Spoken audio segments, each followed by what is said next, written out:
have this ginormous beanie on because I thought it'd be cute, but I feel like I'm gonna overheat because these things are so warm. Hello, welcome back. If you're new here, my name is Kate. I like to make clothes here on YouTube and talk about thrifting and fashion. So subscribe if you like those kind of videos because I would love to have you here. Today we're gonna be doing one of my favorite videos to film. It's everything I made recently, and this will be like the third one of these videos that I've made, so make sure you check out the other two. I think I did January through March and then April through June. So this one will be July through September. Let's just get into it. So I have my laptop here to reference photos so we can go through them together. And then I think I have most of the items here. So July, we started off with making swimsuits. And I basically just traced these swimsuits from items that I already owned. So this is the first one. It's like a grayish green color. I definitely would buy this fabric again. This one's from Joann's. This is the other one. It's orange. This one did not quite pass the swim test. It didn't dissolve or anything. It was more just like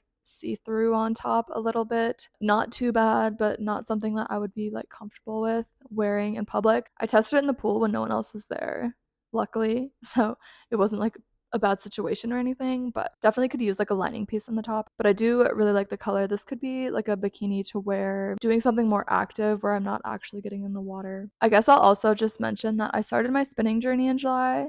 So I bought a drop spindle and I finally started spinning. I have a video that I posted on it, so go check it out. That's where I spun all of the spun. That's where I spun all of these beautiful hanks of yarn. Um, I will be honest, I haven't really spun that much since that video just because I don't know, I've been wanting to knit more, and I feel like I'm such a beginner at spinning that the one that was on my spindle now, like I don't want to give up on it, but I just don't think it's going very well. I do have some other fibers that I want to spin, but since that's on my spindle right now, like I haven't like used it since, if that makes sense. I guess I didn't like make these, but I spun them, so I'll just include them here. Okay, so all of these next pieces I made for a vacation that I went on. It was just like a cabin trip, so it was all chill clothes. These are all the things that I made for my vacation. First off might be my favorite piece in my entire wardrobe. I made these and really underestimated how much they would mean to me, but it's these striped pants. I think I wear these like 4 times a week or even just like around the house. I had a pattern for pants and I just randomly chose this fabric because I thought it would be really comfortable and I'm obsessed with them. These have now become my airplane pants because they're the comfiest pants that I've ever put on my body. Next is these shorts, and these have also become a staple in my wardrobe. They look so weird on camera, so I'm just gonna put in pictures before you judge. Not saying you would judge, but they're kind of funny on the hanger. These shorts are so comfortable. Now that I think about it, I feel like most of the things I made for that video were scraps. Like I don't think I bought any fabric specifically for that video. These stretchy bloomers are perfect for summer. I like that they're like, what am I trying to say? Like they can be really short, but if you bend over, you don't have to worry about like your ass showing, but also they're not like super tight, so they're not like booty shorts, if that makes sense. I think these are just really flattering too, and I just really like how these turned out, and I've wanted a pair of bloomers for so long, so these were really fun to make and I wear them all the time. Next are these shorts that I made from a quilt I found at the thrift store. It wasn't like a huge quilt, so I could only make shorts with it, but it's just such a cute pattern. Like I love the blue and yellow, and I also just kept like the bias tape for the hem. I'm really glad that I found this quilt and got some use out of it because it was so small that I didn't really know what else to do with it. I also made another bikini. It was the same bottoms as the orange swimsuit, and then it was the same top as like the grayish green swimsuit. It's like this almost velvety texture. And then my little fish top. I need to iron it. I just embroidered this on a white t-shirt with just like scrap fabric that I had. I have washed it a few times, so it has held up if I wash it in like a lingerie bag, I think is what it's called. Some of the fabric has frayed a little bit, but I kind of wanted to do that to give it kind of like a, I don't know, distressed look. I think I ended up naming the fish Hank, like Henk. I thought that was cute. Someone suggested that on Instagram. So if you're watching this and you suggested that on Instagram, thank you. Just kind of a silly little top. It's getting really dark outside because I think it's gonna rain. It's cool that we get to spend like this rainy, cloudy day together. If you watched my last Everything I Made video, this might look familiar. I made a short sleeve version of this for my friend Amelia, but I loved her so much, so I wanted to make one for myself, but I made it like a long sleeve. I love how this turned out. It's a perfect like summer knit, which now we're in the fall, so I can do more layering with it, which will be really cool. I think I actually wore this in my last like fall outfits. So it is like a good like summer fall knit, and It's just a good layer because you can layer it over like a bikini or you can layer it over a turtleneck. Either way, it'd be really cute because it's really neutral since it's just like a cream color. The drop stitch gives it so much texture and like interest. So yeah, this is one of my favorite sweaters that I've knit. And I haven't made that many. I actually think I'm gonna be making myself a sweater in an upcoming video. Just because I haven't made one in a while, I think it'd be fun to document it. So let me know if you guys want that video. So that is everything that I made for my cabin trip. And if you can't tell, I love making stuff for other people, but sometimes when I actually take time to make things for myself, I just get really excited and make things that I really, really like. All of these pieces have been worn so much since I've made them. And then when I was on vacation, I decided to try to make a pair of shorts. So these are the pair of shorts that I made on vacation. I think it took me the whole week I was there because I took it apart probably like 6 or 7 times. This was a very frustrating project. The shape of these are kind of flared. I didn't love the final product of these shorts, but these were a prototype for the next 2 pairs of shorts that I'm going to show you.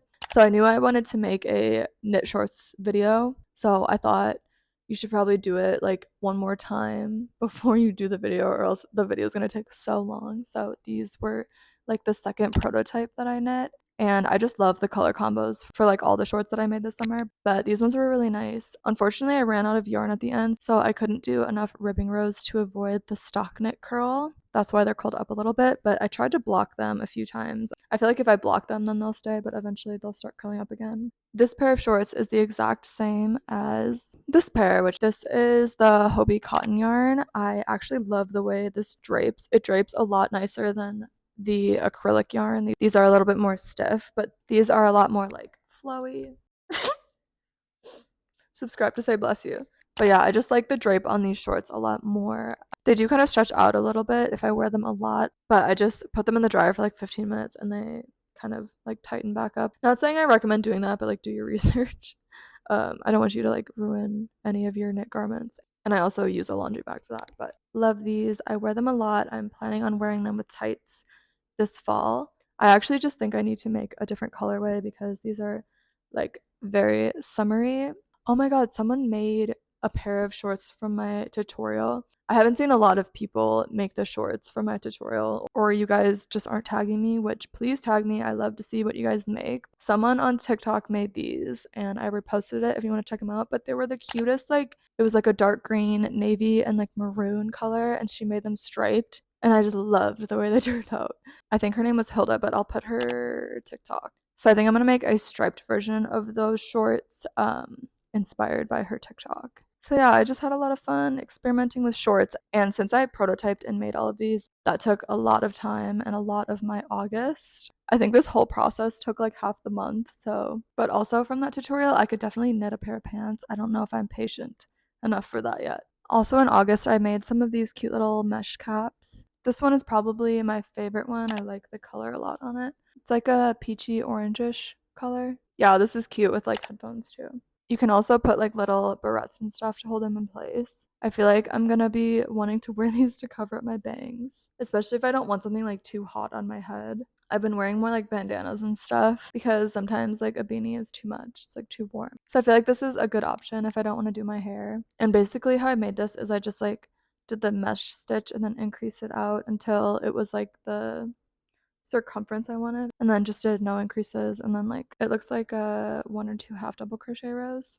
Next is this special little high neck top. I guess I said it was special because I knit it by the river outside. It was very peaceful, so I feel like it has some special love in the stitches. But I basically just mixed, I think it's a Cascade 220. I want to say it's like a Hobie mohair. I think 2 strands of that, and then the 1 strand of the Cascade. This top was very free-handed. It also kind of decreases in the back. Pink isn't really my favorite color to wear, so I've been trying to sell it. I also did the trick that I did in my shorts video where I put the shirring elastic around, but I did it in the neckline, and you can really do that in any like neckline or sleeve hole. Just anything that you think is gonna like stretch out over time. You could even do it if it already has like stretched out, and that could be like a good way to fix that. And then in August, I also made some fun little tote bags with just like scrap fabric that I've kind of been holding on to for a long time that I haven't used. So this is one of them. It's like this pretty yellow fabric, and then it has blue fabric on the inside, but you can flip it inside out. There was a couple other ones that I think I sold at the markets. I don't know if I have pictures of them, but if I do, I'll insert them. This one's really cute. It has like pinstripes and then a lace trim, and then it has like this big pocket in the front. It needs a little iron, but I just think it's really cute and lacy. And then I really like this one because it was just a quilted scrap that I found. So it has a big pocket on the front. And then I lined it with a pink gingham fabric. I've been trying to sell this for a while, but I feel like I'm just going to keep it because it's a really nice bag. Not that I need another bag. I have so many. We are now in September. September started off with swimsuits once again. I actually bought a ton of swim fabric off of this website called Fashion Fabrics Club. Check them out if you haven't, but they were having like a crazy sale. So I was like, okay, I'm just gonna buy some swim fabric. And then it also was like free shipping if you spent like $80.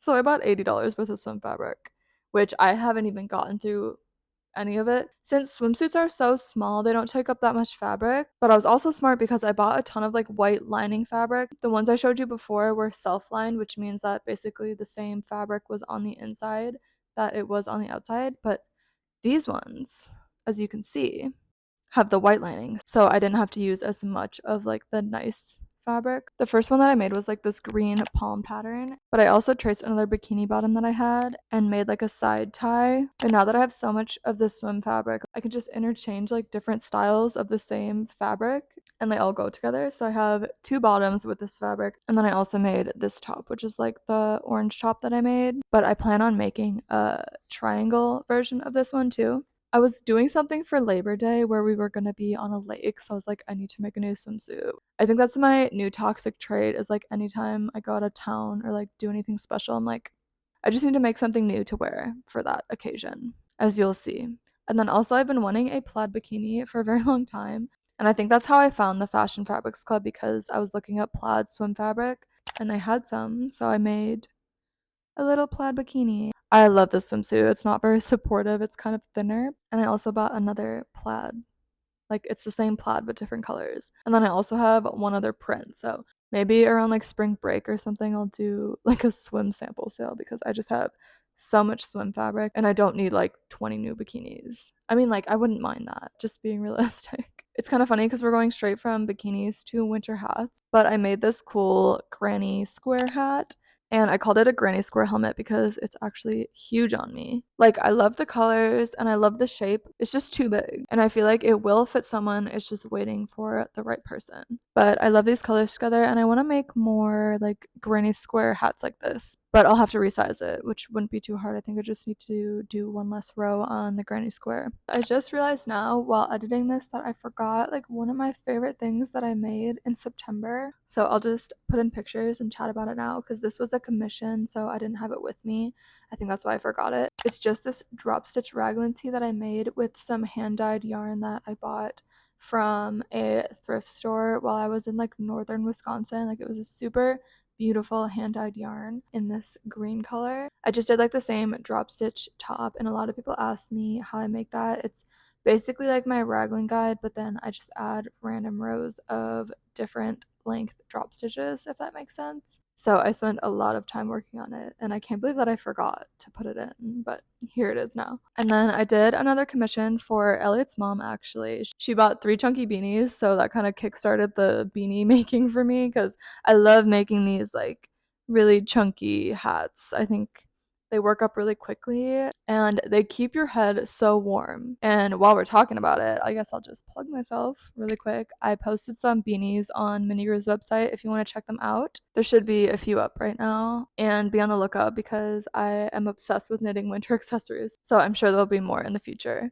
So I made these 3 beanies. They wore them on like a little girls trip, so it was so cute to see her and her friends wear them. I'm doing a knitting class, and I don't know if I've talked about this on the channel yet, but I'm doing like a knitting 101 class, and I want to do like the next tier to be like making a beanie. I think everyone wants a beanie, and then people can make them for gifts and stuff for their family and friends for the holidays. And then I made this kind of like muscle tank that has gauge switches. I just switched off like US 19 and US 11 needles to get that effect kind of like a drop stitch, but easier. And it works out when you do like super meshy things. And I've made something exactly like this before in like a cream color, so I basically just did the same thing. And that cream one is one of my personal like most worn knits. It is perfect for layering. So these ones are both cotton, but I would like to do it in like a wool too. I think would look nice, or even like a really fluffy mohair, or switch yarns every time the gauge switches. Next, we have the prototype for the dress that I made for my best friend's sister's wedding. I actually wore this to a market that I did. This was literally a bedsheet I bought for like $1. I love that I made this and that it's a prototype, but I actually love the prototype, and I'll probably wear this one more than like the fancier one because it's more like casual since it's just like a cotton. And this is the actual dress that I wore to the wedding. It doesn't really look great on the hanger. I learned so much from this dress, and I feel like that's how I learn best. Like, just think of something that I want to make and then just figure out every way possible that I can make that happen, and like learn all the terminology behind it, or like what is this called, how do you attach this, all of that stuff. So I'm really, really happy that I had like the opportunity to make kind of a fancier dress and wear it somewhere, because I feel like I learned so much. And I self-drafted this from tape on my body and just like drawing lines of where I wanted the contours to be and stuff. I also wore it with this like green scarf. I didn't make the scarf, but that dress just taught me a lot, and I feel like it was like the most technical project that I've done yet, which I feel like every time I practice sewing, like I learn more, which is exactly how it should be. So that is everything that I made recently, and I feel like it was more than I thought. Let me know what your favorite piece was. I love to read what you guys think in the comments. And it's crazy that the next one of these videos will be everything that I made this year, which is going to be a long video. That was like the first video I posted this year, was the everything I made in 2022, and you guys seem to like that video. I don't know about you guys, but this has actually been the fastest year of my life, which is scary. But that's all I got for you today. So if you enjoyed this video, make sure you give it a like and subscribe, because I would love to have you here. Have a great day, and I'll see you in the next video. Bye.